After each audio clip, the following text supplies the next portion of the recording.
प्रिया, देखो ना 3 महीने हो गए हैं, अभी तक पेट निकल ही नहीं रहा है। मधु, 3 महीने में नहीं, 5-6 महीने के बाद ही निकलना शुरू होता है। जब मैं लास्ट ईयर एक्सपेक्ट करी थी ना, तो मैं भी तुम्हारी तरह परेशान थी। फिर सासू माँ ने मुझे बताया। सास?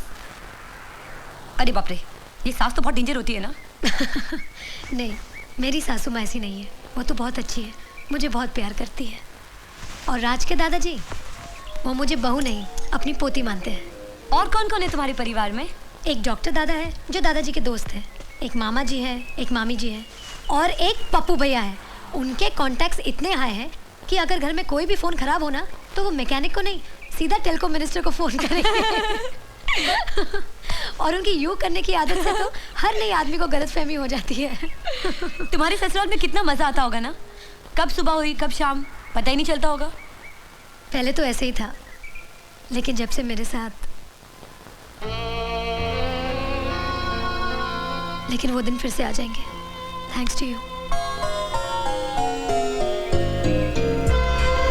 मुबारक हो राज, हमारी कंपनी ने 10 मिलियन का सेल क्रॉस कर लिया है। ये तो कुछ भी नहीं है, 10 मिलियन से ज्यादा क्रॉस करेगा। 100 बिलियन। या हाय अजय। हेलो भाभी, कैसी हैं आप? ठीक हूँ। ये मेरी दोस्त है मधु। हाय। एंड ही इज अजय, राज के दोस्त और बिजनेस पार्टनर। हेलो।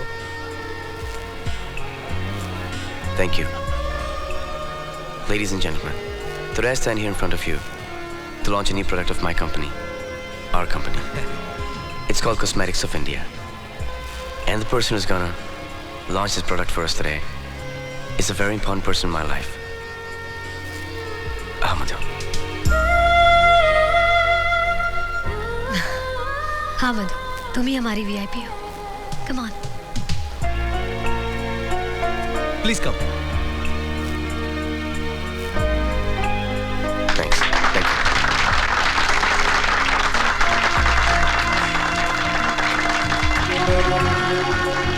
ए सेठ, इधर आना।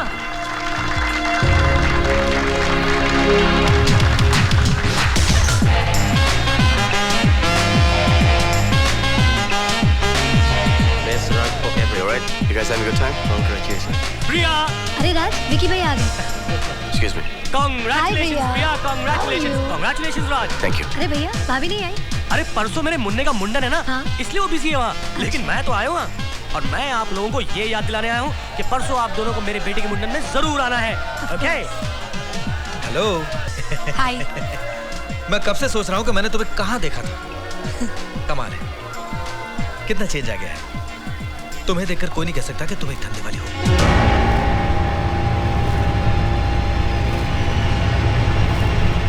तुम्हें किसने बताया?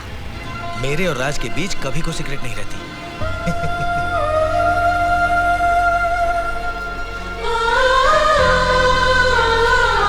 अच्छी चीज का मैं भी कदरदान हूं। माल अच्छा हो तो पैसे की फिक्र नहीं करता। जैसे ही राज से फुर्सत मिल जाए तो आ जाना।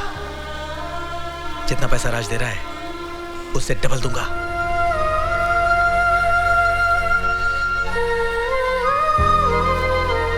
ओके। ओके?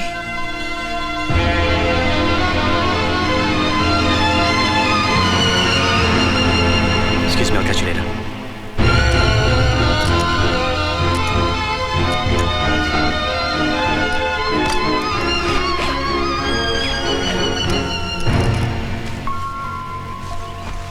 तुम पार्टी छोड़ के यहाँ क्यों चली गई?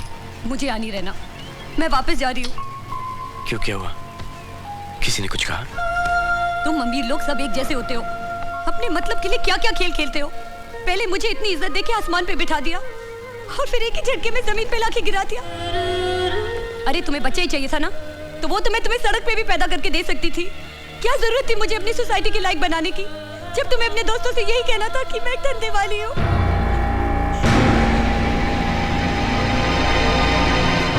इतना चीप तो मुझे तब भी नहीं लगा जब मैं धंधा करती थी, जितना कि आज लग रहा है। क्या अजय ने तुमसे कुछ कहा?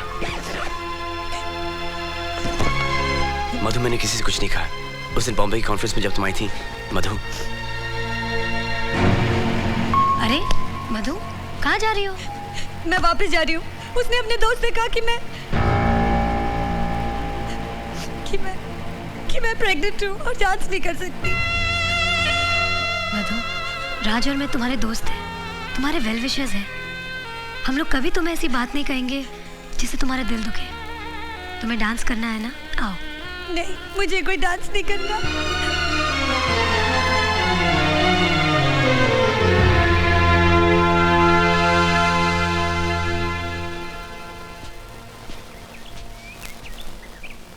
राज, इंसान जिसे अपना समझता है ना, उसको छोटी सी बात भी दिल पे लग जाती है। प्रिया, मैंने तुम्हें मधु के बारे में एक बात नहीं बताई। मैं जानती हूँ, मैंने सब सुन लिया है। तुमने अच्छा ही किया कि ये बात तुमने पहले मुझे नहीं बताई। हो सकता है कि ये बात जानने के बाद उस वक्त मैं मधु को एक्सेप्ट नहीं करती, लेकिन आज मैं कह सकती हूँ कि हमारे बच्चे को जन्म देने के लिए मधु से अच्छी लड़की नहीं मिल सकती थी। है ना? जब मैं छोटी थी ना, मेरी माँ हमेशा मुझे कहानी सुनाया करती थी कि एक गरीब लड़की थी। एक दिन उसके पास सफेद घोड़े पे एक राजकुमार आया और उसे अपनी दुल्हन बना के ले गया, और फिर उसके सारे सपने पूरे हो गए। मैं भी सोते जागते यही सपना देखा करती थी। जब मैं बड़ी हुई तो मेरे लिए सफेद घोड़े तो नहीं, लेकिन बहुत सारी सफेद गाड़ियां आई। उनमें से बहुत सारे राजकुमार भी उतरे, लेकिन कोई मुझे ले जाने नहीं आया। सब मुझे खरीदने आए। तब मुझे एहसास हुआ कि ये तो बचपन में बच्चों के लिए एक परी कथा थी। असली में ऐसे थोड़ी होता है।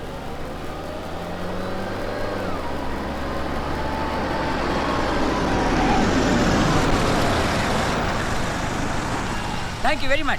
राज और प्रिया तो हमें देखकर चक्कर खा जाएंगे, देखना। ए छोटू, जल्दी से सामान नीचे उतार, चल। अरे बंसी जी, इतना सामान मैं कैसे उठाऊंगा? आओ मेरे साथ।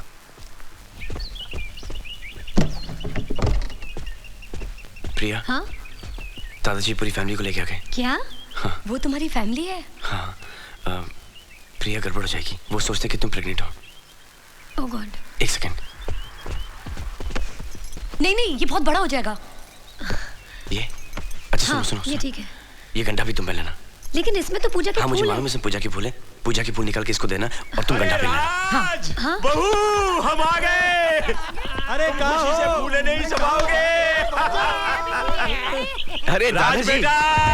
माँ। दादाजी। जीते रहो, जीते रहो। Dad. How are you, बेटा? Good to see you. Good to माँ। see you. सरप्राइज किया ना? Pups. जीते रहो बेटे, जीते रहो। This is not fair. भाई, बिना खबर की आप लोग ऐसे ही पहुंच गए? Surprise, surprise. भाई हम लोग प्रिया को देखे बगैर नहीं रह सकते थे। हम आ गए। अरे लेकिन प्रिया कहाँ है? तकिया बांध रही है। तकिया क्या बांध बांध रही है? तकिया बांध रही है? क्या सुना आपने? क्या बोला तुमने? कपड़े बदल रही है। भाई मैं तो इसकी प्रिया। आओ मेरी बच्ची, आओ। तेरी पहना मामा। जी सी रहो। दुनिया भर की खुशियाँ दे दी हमें। नहीं नहीं बेटा, तेरी झुकना तरह नहीं।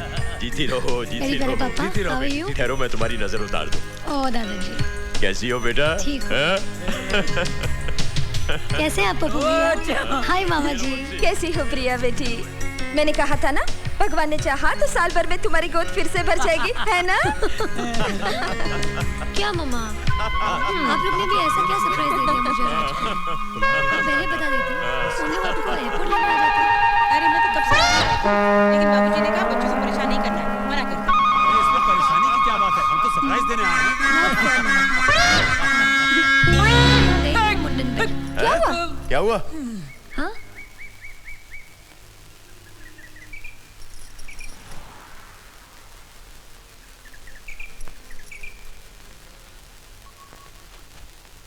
ये मेरी दोस्त की बीवी है, मधु। इसके हस्बैंड अक्सर बिजनेस के सिलसिले में बाहर रहते हैं।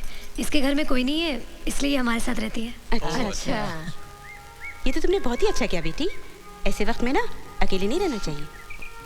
आओ इधर आओ, आओ ना। पैरी पहना। खुश रहो, जीती रहो। मैं प्रिया की सास हूँ। मुझे मालूम है, प्रिया मुझे रोज आप सबकी बातें बताती है। आप मामी जी हो, आप मामा जी, और आप पप्पू भैया और आप दादाजी पैरी पैरी। अरे झुकना नहीं, जीती रहो बेटा, जीती रहो। और आप पापा जी दादाजी आप मेरी नजर नहीं उतारेंगे? अरे क्यों नहीं बेटा, जीती रहो, खुश रहो, सदा सुहागन रहो।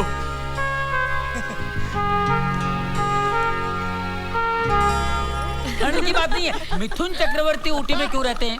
ताकि वहाँ के लोगों में वो गोरा दिखाई दे। दादाजी बिस्किट। Thank you. मधु बेटा, तुम्हारा पति क्या बिजनेस करता है? जी वो इंपोर्ट एक्सपोर्ट का। हाँ दादाजी, इसलिए कभी यूके, ऑस्ट्रिया, इंडोनेशिया, हमेशा मलेशिया। बाहर ही रहता है। अच्छा अच्छा अच्छा। भाई कुछ भी हो, बिजनेस तो चलता ही रहता है, लेकिन ऐसे समय में पति को पत्नी के पास ही होना चाहिए। कोई बात नहीं बहू, जैसे हम अपनी प्रिया की देखभाल करेंगे वैसे ही इसकी भी देखभाल करेंगे। माता पुनि बोली सोमति डोली तजहु तात ये रूपा, कीजिए शिशु लीला ति प्रियशीला ये सुख परम अनूपा, सुनी बचन सुजाना रोदन ठाना होई बालक सुरभूपा। ये सुनकर भगवान विष्णु बालक बनकर रोने लगे और उनका वो प्यारा सा रूप देखकर माता कौशल्या की आंखों से खुशी और ममता के आंसू बहने लगे। कहते हैं कि भगवान रामचंद्र जी के जन्म का वर्णन अगर गर्भवती माँ सुनती है तो उसके बच्चे को भी अच्छा लगता है। तुम जरा महसूस करके देखना, कोई ना कोई हरकत अंदर जरूर हो रही होगी। सुनी शिशु रुदन परम प्रिय बानी, संभ्रम चली आई सब रानी, हर्षित जहाँ धाई दा। अरे मधु बेटी, तुम वहां क्यों खड़ी हो? इधर आके बैठो। आओ आओ बैठो। हाँ तो सुनो, भगवान श्री राम के जन्म के समय पिता दशरथ की क्या हालत थी? क्योंकि जितनी खुशी बच्चे के होने के समय माँ को होती है, उससे दुगनी पिता को होती है। तू क्या सोच रही है बेटी? यही ना कि तेरा पति तेरे साथ नहीं है। इसमें जरूर उसकी कोई मजबूरी होगी, लेकिन वो हर समय तेरे और तेरे बच्चे के बारे में ही सोचता होगा। हाँ तो तुलसीदास जी ने कहा, काम कोटि छवि साम शरीरा।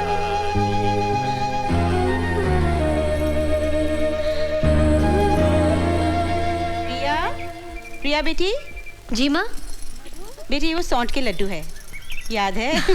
मैं दिल्ली से लेकर आई हूँ तेरे लिए। ले खा ली, शाबाश।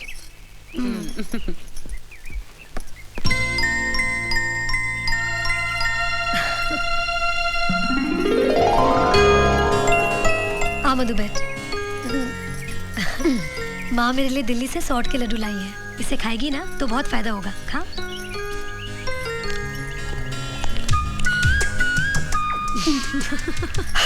तीखा है ना? लास्ट जब मैं पे करी थी ना तो मुझे भी बहुत तीखे लगते थे, इसलिए माँ मुझे अपने सामने बिठाकर जबरदस्ती खिलाती थी। एक और खाएगी? अरे मारी, कहना नहीं मैंने लड्डू खिलाया। ओके मधु।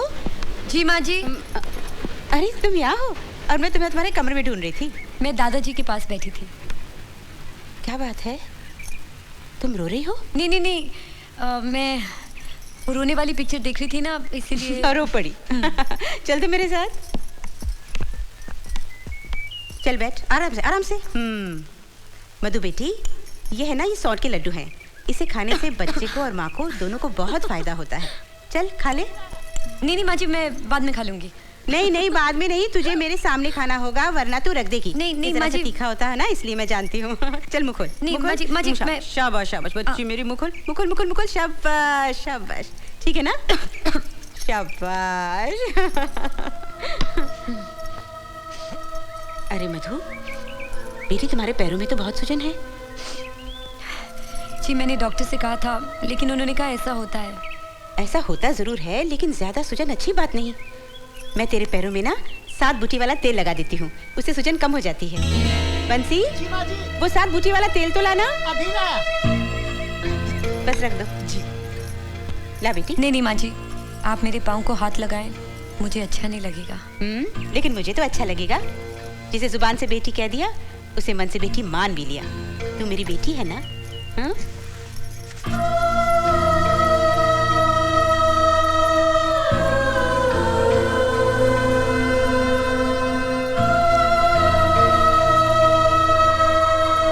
तुम्हारे परिवार में कौन कौन है बेटी? मेरा कोई नहीं है माँ जी। इंडिया में तो होगा ना? दुनिया में नहीं है।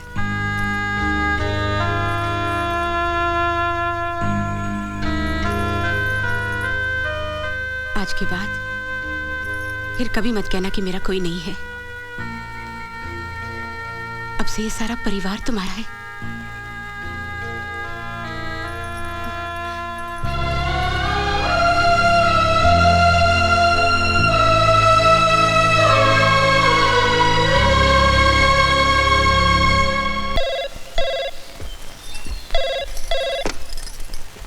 हेलो, नमस्ते पंडित जी, कैसे हैं आप?